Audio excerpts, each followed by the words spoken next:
Mark Warner is an infectious disease specialist who's warning people if you're going to be traveling during this winter break, you might want to be aware on an airplane. You might be catching more than a flight. You might be catching, thank you. You might be catching the flu. And Mark, thanks for coming on. Good morning. Good morning. My pleasure. So I've always thought that on an airplane, they're just recycling the air. So if you get on the plane and somebody has the flu and they're sneezing and all that, the plane is just recycling that air throughout the plane, right? Well, that's true. I mean, obviously it's a pressurized tube, so they're not really bringing in a lot of outside air. But the good news is a lot of the most modern aircraft that's out there have incorporated some filter systems. Okay. So they're trying to go after the air that's being recycled.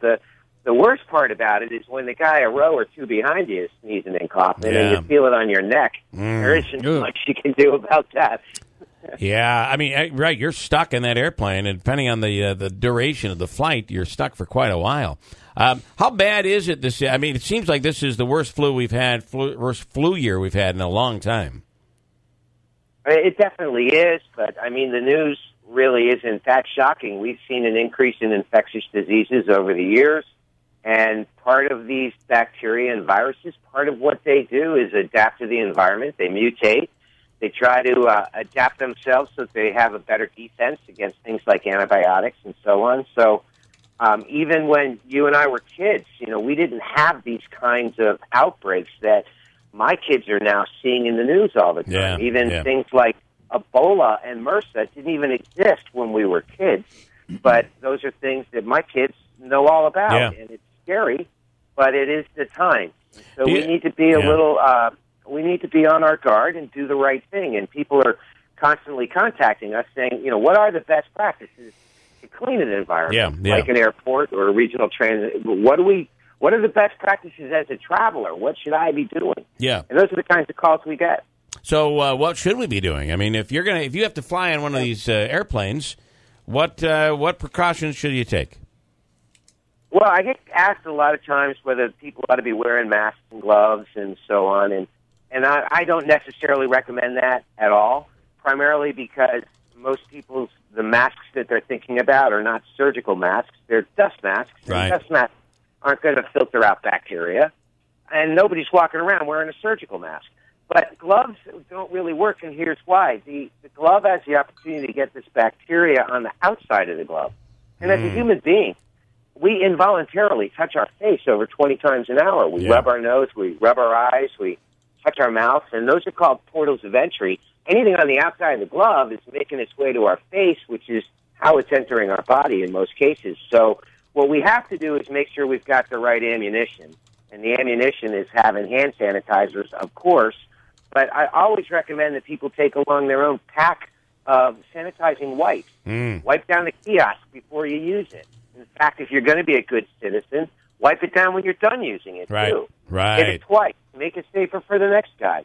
And here's another thing that people don't think about. When was the last time that you traveled, didn't you take your luggage and throw it up on the bed to unpack it? Right. And when you think about it, when was the last time the paths that the luggage travels were sanitized? So I always suggest, look, don't throw the luggage on the bed, and quite honestly, you've got a pack of sanitizing wipes. Give the darn thing a wipe down. Yeah, good idea. Because anything in the back of the airport really isn't getting sanitized the way the airport is. I got to tell you, the first thing when we go to a hotel room, the first thing my wife does is get rid of the comforter right off the bed, and we get rid of it.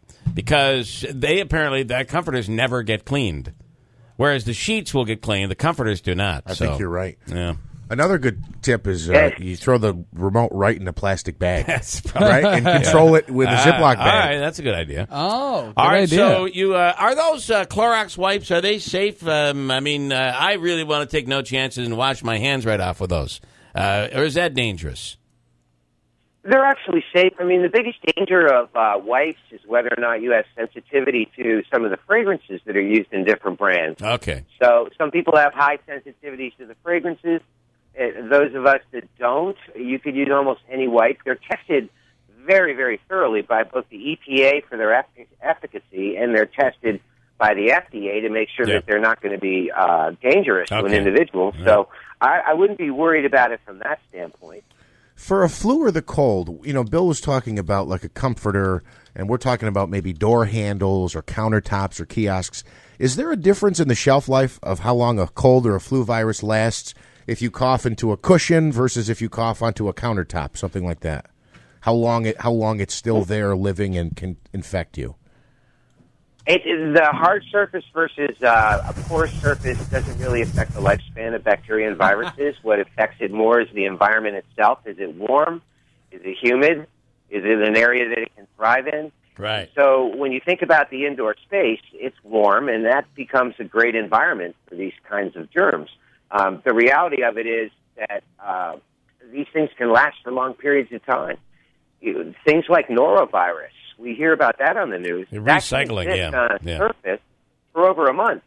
And so the flus and different types of bacteria, some are weak and they die rather rapidly. Others are quite strong and they can hang around for a long time. I just threw my toothbrush out last night, and it's a fairly new toothbrush because I got that virus all over again. And who knows, this stuff could be living on your toothbrush. So I whipped that out and used a new one.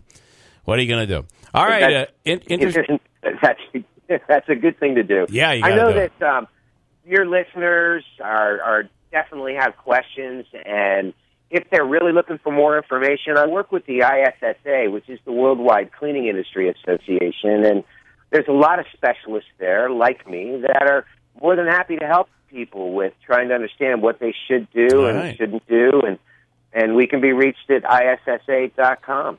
ISSA.com. All right, Mark, thanks for your time. We appreciate it. Mark it's Warner. My pleasure. I enjoyed being on. ISSA.com. Thanks so much.